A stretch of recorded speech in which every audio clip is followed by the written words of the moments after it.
मेरा नाम अंजलि सिन्हा है। आज हम आप लोगों को ध्वनि बताएंगे। सबसे पहले ध्वनि किसे कहते हैं?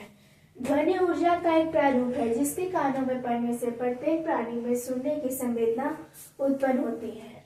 ध्वनि एक ऐसा प्रारूप है जिसके कानों में पड़ने से प्रत्येक प्राणी सुन सकता है। ध्वनि का अध्ययन ध्वनि कहलाता है। मतलब जिस सब्जेक्ट में हम ध्वनि को पढ़ते हैं उसे ध्वनि कहते हैं। ध्वनि का संरचन। ध्वनि जिस पथ से होकर गुजरती है उसे माध्यम कहते हैं, अर्थात ये ठोस, द्रव एवं गैस हो सकता है। ध्वनि जिस पथ से होकर गुजरती है उसे हम माध्यम कहते हैं। ये ठोस, गैस और द्रव दोनों में गुजर सकती है। ध्वनि का वेग अधिकतम ठोसों तथा सबसे न्यूनतम गैस में होता है। ध्वनि अगर कहीं वेग में है, मतलब वो चाल में अगर है, तो सबसे ज्यादा उसका अगर वेग रहेगा तो वो ठोस में रहेगा। अगर सबसे कम की बात करें तो वो गैस में रहेगा। ध्वनि से संबंधित पद।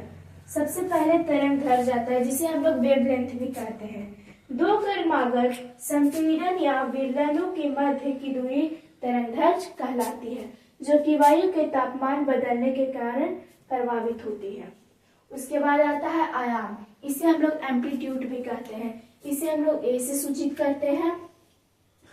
कंपन करने वाली किसी कण के माध्यम स्थिति के एक ओर से अधिकतम विस्थापन को आयाम कहते हैं। उसके बाद आता है तरंग, आवर्तकाल। इसे हम लोग टाइम पीरियड भी कहते हैं। इसे टी से सूचित करते हैं। कंपन करने वाले किसी कण द्वारा एक कंपन पूरा करने में लिए गए समय को आवर्तकाल कहते हैं। अगर एक कंपन, अगर जैसे हम इस पे ऐसे मारेंगे भी, तो एक कंपन को जो पूरा करने में समय लगेगा उसे हम लोग आवर्तकाल कहेंगे। उसके बाद आता है आवृत्ति, जिसे हम लोग फ्रीक्वेंसी कहते हैं। इसे हम लोग एफ से सूचित करते हैं। आवृत्ति के कण द्वारा एक सेकंड में किए गए कंपनों की संख्या द्वारा परिभाषित किया जाता है।